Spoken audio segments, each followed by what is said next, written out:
Welcome to Probability of Compound Events.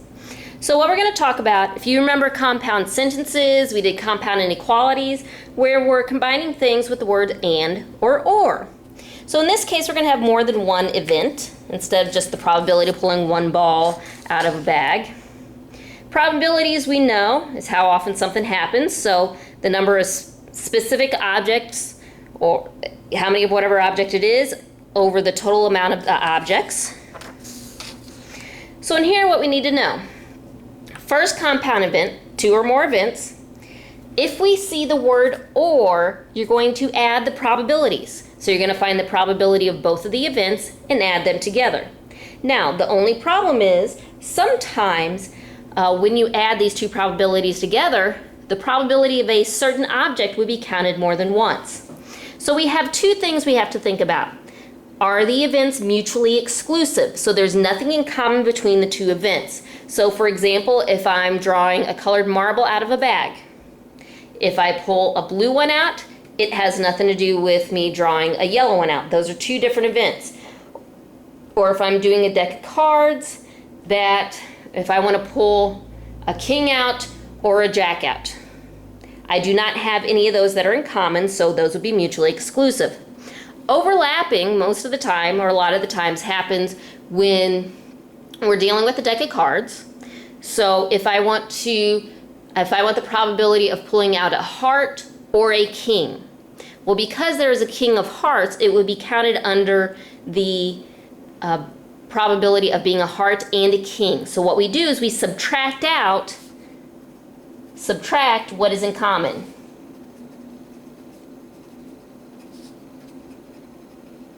So I'll go over a couple of examples of when we would have overlapping and mutually exclusive. So first thing, you roll a number cube. We want to find the probability of rolling an odd number or a number less than 5. So how to figure out if it's mutually exclusive or overlapping? Is there an odd number that is less than 5? So that's how we figure out if they're overlapping. If the answer is yes, then it's overlapping. Well, are there odd numbers less than 5? Yes, there are, so it would be overlapping. So we're going to have to subtract all the odd numbers that are less than 5. So let's start with the probability of an odd number. So on a number cube, we're talking about 1 through 6. So there's 1, 3, 5. So that would be 3 out of 6 numbers. Plus, we want to add in, because we got the word or, a number that's less than 5. So a number less than 5, we have 1, 2, 3, and 4. So that would be 4 numbers out of 6. But we want to subtract all the numbers that are less than 5 and odd. So that would be 1 and 3. So that would be 2 out of 6. So I'm going to add those together and subtract 2. So 3 plus 4 would give me 7. Subtract 2, so that would give me 5 out of 6. Would be my probability.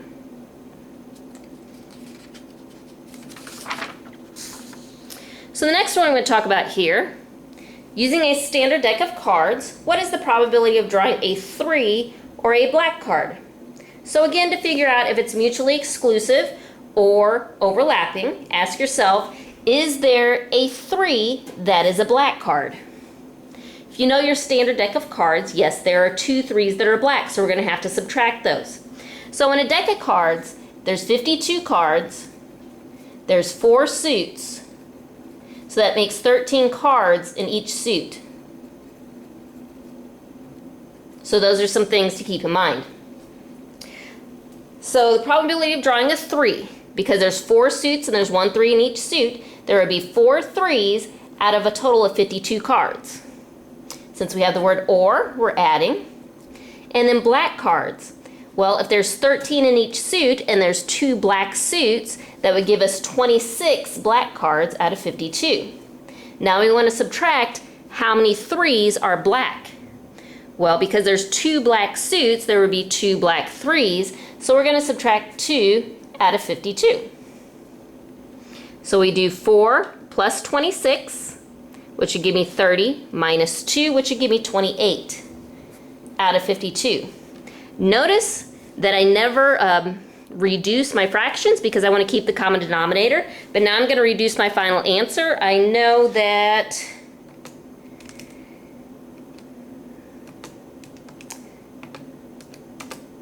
I know 4 goes into both of those. So 28 divided by 4 would be 7. 52 divided by 4 would be 13. Both of those are prime numbers, so my final answer would be 7 out of 13.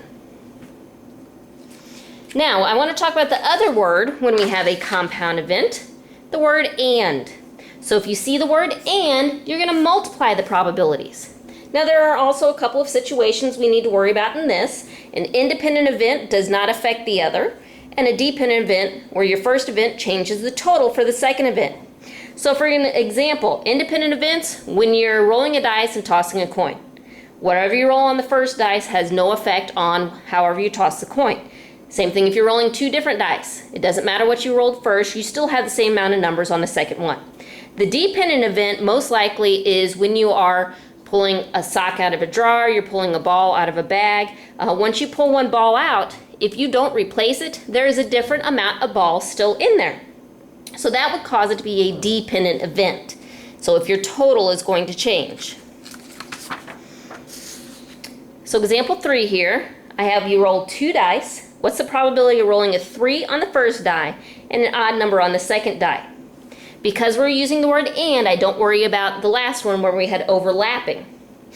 Because I'm doing 2 different events here. I'm rolling 2 different dice. So I'm going to do a probability for each one of those. So the probability of the first one is rolling a 3 on the first die. I know there's 1 3 out of 6 numbers. Since I had the word and, I know I need to multiply. An odd number on the second die. So we have 1, 3, and 5 as odd numbers, so that would be 3 out of 6. Now if you want, we can do like we did in the last chapter, we can cross cancel. So the 3 goes into 6 2 times, and multiply straight across. 1 times 1 would be 1, 2 times 6 would be 12, so the probability is 1/12. 1 out of 12 times this will happen. So that's an example of an independent event. Now let's look at this problem. A bag contains 4 blue marbles and 8 yellow marbles. You choose one marble at random, you do not replace it, and then choose another. What is the probability that both marbles are blue? If you notice in this one, the word and is not in the question, it's right here. You choose one marble and choose a second. Sometimes you won't always see the word and. If you are drawing out more than one object, that's going to be using the word and. Now we also need to think about if it is independent or dependent. Because it says you do not replace the marble, that means your total is going to change, so it is a dependent event. So we want, choose one marble, what's the probability that both are blue? So we need a blue and a blue again. So we know there are 4 blue marbles, and there's 8 yellow, so there would be a total of 12 marbles. But if we pull out that first marble, and it's blue, we have to think, well, how many blue marbles are left? There will be 3 blue marbles left, and then how many marbles left total are there? Well, if there was 12 and we took one out, there would be 11 marbles total. So these totals are changing because I did not replace that original marble. And we also always do assume that each of these are actually happening, so you do pull out a blue. Always assume that the first event is happening for our numbers. So when we're multiplying again, we can cross cancel, so that 3 goes into 12 4 times. 4 times 1 would be 4. 4 times 11 would be 44. And of course that would further reduce to 1 over 11. So our probability of this event happening would be 1 out of every 11 times. Thank you, and that's all we're going to talk about for compound probability.